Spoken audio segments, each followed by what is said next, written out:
All right. So now let's look at 9/11. And as you can see from some of the video footage, it's very suspicious what happened. There's other things that are suspicious about what happened. First of all, a month after the Twin Towers came down, all that concrete and steel was shipped to China. Huh? Yes. The Twin Towers, the debris is now in China, being put in other skyscrapers. Who knows, okay? But that's kind of strange because you would obviously want to run an investigation before you ship that thing off. But they did not do the investigation. They shipped that debris to China right away. That's the first thing. Second thing is that never in the history of humanity has a fire brought down a skyscraper. Never before and never afterwards. Investigators explained that what happened was that the jet hit the skyscraper, and then because of the explosion, because of the gas, the steel frame started to melt, okay? And then when the top melt, it started to melt the bottom one, and the bottom one, and the bottom one, and this is what we call the pancake theory. Never in human history has this happened before, except with the 3 buildings on 9/11. Okay, and the third, and then 2 planes brought down 3 buildings. The last thing is that the plane, the explosion was so intense that no bodies were recovered, no luggage was recovered, but we found their passports. Okay? We found their passports. These are the 19 hijackers who the government decided was solely responsible for the attacks. They had no help. They had no government help. They just acted by themselves, and they got really lucky. Okay, the luckiest people on the planet. As you can see, this is their passport that was found on a plane wreckage. Didn't find any bodies, didn't find any luggage, but we found the passport. So we know for sure that it was the terrorists and no one else. This is a boarding pass. This is the boarding pass. Okay? Found in the debris of the Twin Towers. Pretty lucky. But this is conclusive proof that the terrorists were responsible and no one else. Okay, so more strange things about 9/11. First of all, we have a document dated 1962, a document called Operation Northwoods. And the plan is for the government to hijack civilian aircraft, planes, and then blame it on Cuba so that the United States can declare war on Cuba. Also, 6 months before 9/11, Fox, a television station in the United States, they aired a television show called The Lone Gunman, okay? And the plot is this. The government pretends to be terrorists who hijack a plane and crash it into the World Trade Center. So they can blame it on terrorists, so they can start all these wars in the Middle East. What's amazing about the show is that the plane is not being controlled by terrorists, it's being remote controlled by government operatives. So it sounds almost like exactly like what happened on 9/11. 6 months before 9/11 happened. That's very strange. Okay? It gets stranger. This man is named Larry Silverstein, and he is both the dumbest and the luckiest businessman in the world. He's the stupidest businessman in the world because 6 weeks before 9/11, he buys the lease to the World Trade Center.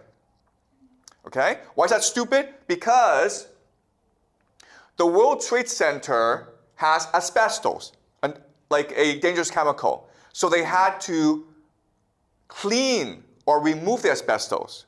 The problem is the cost of removing all that asbestos would have been more than the value of the Twin Towers. That's kind of stupid, okay? Why would you lease the Twin Towers knowing that you have to put all this money into renovation, which would bankrupt you?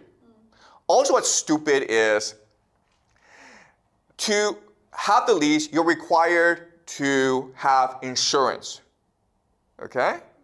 And so the insurance company says, we value the World Trade Center at $1.5 billion, okay?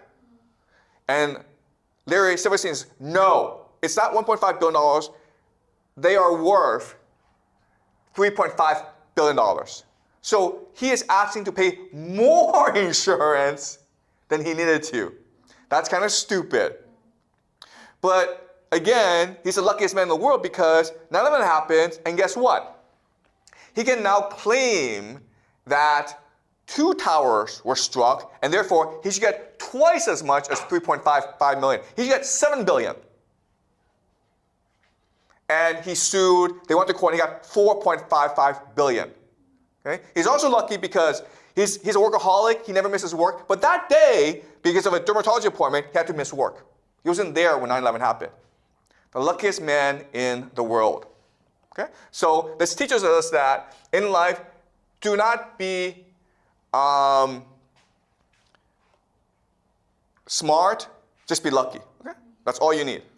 All right, now, I know all this sounds suspicious, but there are lots of reasons why we should just believe the government. Okay? Why we should believe the United States government is telling us the truth. That 9/11 was done just by 15 terrorists operating alone, without any help. That JFK was killed by one lone gunman named Lee Harvey Oswald. That the moon landing was actually real. Okay? So let's go over the reasons why we should never ever believe conspiracy theories. Okay? The first reason, of course, is the government would never lie to us. Okay? That's the first reason. It's probably the best reason. Second reason is, well, the government is too stupid to do anything like this, okay? They're incompetent, okay? The third reason is, why is there so much evidence that there's a conspiracy theory, right? If the government is so powerful, if they're capable of like doing these conspiracies, surely they can cover it up as well. Why is it on 9/11 we have all this footage? Why is it that we have the passports? Why is it that we have like this TV show? Why is there so much evidence? That makes no sense, right? So the fact that there's so much evidence suggests to us that the government is not involved, okay? Because the government is so powerful that it can just cover everything up, right? The other thing is, NASA has 400,000 people working on the space program, right? Why hasn't anyone come forward and confessed? Why hasn't anyone told the truth? That's kind of strange. So the fact that so many people were involved, but no one has come out and told us what happened means that the government is telling the truth, okay? Does that make sense? It's very hard to keep 400,000 people quiet. Okay? Someone might have told a friend or a family member or just might have gotten drunk and then done a YouTube video. Who knows, okay? But it's very hard to keep 400,000 people under wraps. JFK, why did they have to kill him in public? Why not just make it a private thing, Just give him some poison, he dies, no one knows. Why make it into a spectacle? Okay, so another reason to doubt conspiracy theory. Okay? And the last thing is, if the government was really involved, they would not allow us to discuss this, right? They wouldn't allow me to find this video online. They could just cover it all up, right? All these videos I've shown you are online.